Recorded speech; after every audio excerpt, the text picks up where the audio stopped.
मैं प्रोफेसर सविन सिंह अपने geography lecture series में आप सभी लोगों का स्वागत करता हूं।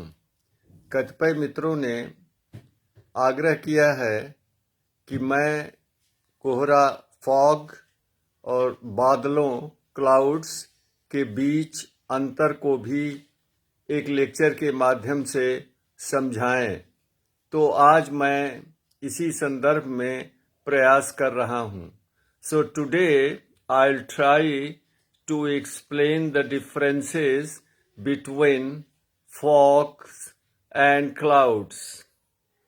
ये डिफरेंस जो होता है दोनों में अंतर, वो उनकी ऊंचाई को लेकर के होता है, उनकी गहनता को लेकर के होता है, दृश्यता विजिबिलिटी को लेकर होता है, उनके निर्माण की प्रक्रिया से होता है और उनके प्रभावों, मौसम संबंधी प्रभावों से संबंधित होता है। The differences between fogs and clouds are related to the height, the visibility, the process and mechanism of their formations and their effects. कोहरा जो है वो धरातल के पास उत्पन्न होता है तथा ये कुछ 100 फीट तक, कुछ 100 मीटर की ऊंचाई तक ही बनता है। Fog is formed at the ground surface and it varies in height from few metre to 100 metres. और कोहरे की ऊंचाई जो होती है वह भूमध्य रेखा से ध्रुवों की ओर बढ़ती जाती है, अर्थात ये ध्रुवों की ओर उच्च अक्षांशों में अधिक ऊंचाई तक भी बनते हैं, जबकि उष्णकटिबंधीय क्षेत्रों में कम ऊंचाई पर बनते हैं। Fogs height increases from the equator towards the poles, meaning thereby fogs are formed at a very shallow height in the tropics and at higher heights in the high latitudes.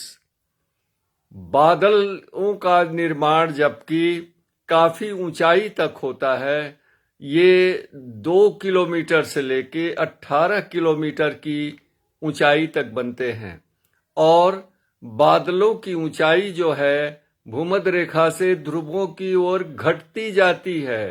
ये कोहरे के विपरीत है। The clouds are formed from 2 kilometers to 18 kilometers from the ground surface and their height decreases from the equator towards the poles. दूसरी विभिन्नता जो है कोहरे और बादलों में, वह दृश्यता को लेकर के है, विजिबिलिटी को लेकर के है। कोहरा जब बहुत घना हो जाता है तो दृश्यता लगभग शून्य हो जाती है, अर्थात दिखाई नहीं पड़ता है। So if the fogs are very dense then the visibility becomes zero, meaning thereby it becomes very difficult to see beyond few meters. Sometimes the visibility is so much reduced that one cannot see beyond 1 meter. जबकि बादलों के संदर्भ में दृश्यता इतनी कम नहीं होती है। There is no such low visibility in the case of clouds. Even when there are darker clouds like cumulonimbus clouds, cumulus clouds, still the visibility is not so much reduced. यहाँ तक कि जब घने बादल होते हैं, गहरे रंग के बादल होते हैं और काफी नीचे तक आ जाते हैं, फिर भी दृश्यता कभी शून्य नहीं होती है। तीसरा अंतर है इनके निर्माण की प्रक्रिया को लेके। The third difference between fog and cloud is related to the mode of formation and origin of fogs and clouds. इतना निश्चित है कि कोहरा और बादल दोनों संघनन की क्रिया से उत्पन्न होते हैं, और ये संघनन की क्रिया जब उषांक ड्यू पॉइंट के ऊपर होता है तो कोहरे और बादलों का निर्माण होता है. This much is certain that both fogs and clouds are formed due to condensation above freezing point or dew point. वायु में बहुत से धूल के कण, धुएं के कण और अन्य कणकीय पदार्थ लटके हुए रहते हैं, और इन कणों के चारों तरफ संघनन की क्रिया होने से कुछ जलकण में बदल जाते हैं, और ये जलकण वायु में लटके रहते हैं, जिसे हम कोहरा कहते हैं. Fogs are formed due to condensation of water vapor around dust particles, smoke particles, and some other particulate matters which are suspended in the air. This is called fog. जबकि बादलों का निर्माण भी हाइग्रोस्कोपिक न्यूक्लियाई के चारों तरफ संघनन की क्रिया होने से छोटी से बड़ी बूंदों का निर्माण होता है, और ये जब बहुत सी असंख्य बूंदें आपस में मिल जाती हैं तो बादलों का निर्माण होता है.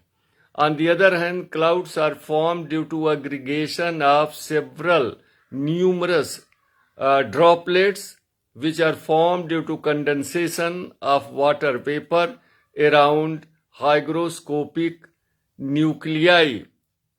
और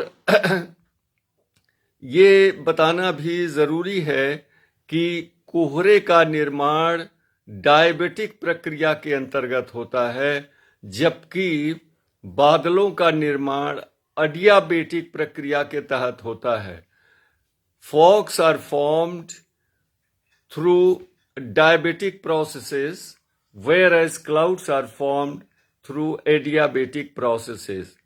What are the diabetic processes? Diabetic प्रक्रिया क्या होती है? इसमें हवा में क्षैतिज गति होती है, लंबवत गति नहीं होती है, जबकि एडियाबेटिक प्रक्रिया में वायु में लंबवत ऊपर की ओर गति होती है. There is a horizontal movement of air in a diabetic process, whereas there is a vertical movement of air under adiabatic process. तो कोहरे का निर्माण जो होता है वह वायु के शीतलन की प्रक्रिया के द्वारा होता है, और वायु के ठंडा होने या शीतलन की प्रक्रिया या तो विकिरण शीतलन द्वारा होता है, या परिचालन की प्रक्रिया कंडक्शन की प्रक्रिया के द्वारा होता है, या गर्म एवं ठंडी हवाओं के मिश्रण के कारण होता है. The cooling of air in the formation of fogs is accomplished either through radiation cooling or conduction cooling or mixing of warm and cold air mass. जबकि दूसरी तरफ बादलों का निर्माण गर्म एवं आर्द्र वायु के ऊपर उठने के कारण होता है. जब गर्म और आर्द्र वायु ऊपर उठती है तो एडियाबेटिक रेट यानी 1000 मीटर ऊपर जाने पर 10 डिग्री सेंटीग्रेड की दर से ठंडी होती है, उसका तापमान कम होता है. और इस तरह से जब तापमान इतना कम हो जाता है कि वायु संपृक्त हो जाती है, सैचुरेट हो जाती है, सापेक्षिक आर्द्रता 100% हो जाती है, तो संघनन की क्रिया प्रारंभ हो जाती है और बादलों का निर्माण होने लगता है. Thus, the clouds are formed because of the cooling of air by adiabatic process, wherein temperature decreases at the rate of 10 degrees centigrade per 1000 meter of rising air. कोहरे ने अगला जो अंतर होता है कोहरा और बादलों में, वह इनके प्रभावों को लेकर के होता है। कोहरे में किसी भी प्रकार की वर्षण की क्रिया नहीं होती है। There is no process of precipitation in fog, but there is precipitation of several forms from the clouds like rainfall, snowfall, hailstorm, drizzle, dew.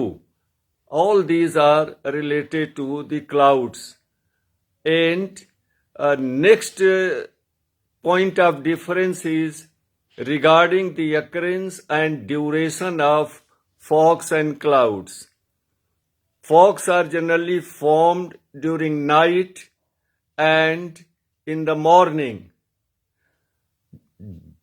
whereas clouds can be formed at any time throughout 24 hours. कोहरे का निर्माण प्रायः रात में होता है और प्रातः काल होता है, जबकि बादलों का निर्माण 24 घंटे हो सकता है, किसी भी समय ये हो सकता है। और प्रातः काल सूर्योदय के होते ही कोहरा धीरे धीरे छटने लगता है, अदृश्य होने लगता है, लेकिन कभी कभी कोहरा 12 बजे दिन तक भी टिका रहता है। Fog starts disappearing with the sunrise, but sometimes fog stays up to noon, जबकि बादलों के संदर्भ में इस तरह की कोई दशा नहीं होती है, कोई शर्त नहीं होती है। बादल किसी समय बन सकते हैं और किसी समय ये बरसात हो जाने के बाद अदृश्य भी हो जाते हैं, और कभी कभी बरसात नहीं भी होती है। कोहरा खास करके मुख्य रूप से मनुष्य के स्वास्थ्य के लिए, फसलों के लिए, कृषि के लिए, सब्जियों के लिए हानिप्रद होता है। Fogs are injurious to human health, crops, vegetables and fruits. जबकि बादलों से, वर्षा होने से, नमी प्राप्त होने से कृषिगत फसलों, सब्जियों, फलों की खेती को काफी फायदा होता है। Whereas clouds are beneficial for agricultural activities, crops, fruits, vegetables and so on so. तो इस तरह से सामान्य लोगों के लिए कोहरा और बादल एक जैसा प्रतीत होता है, लेकिन जलवायु विज्ञानियों और ऋतु विज्ञानियों के लिए इनमें काफी अंतर होता है। Thus, for general public, the fogs and clouds appear to be similar, but to climatologists and meteorologists, fogs are quite different from the clouds. दोनों में काफी अंतर होता है। नमस्कार।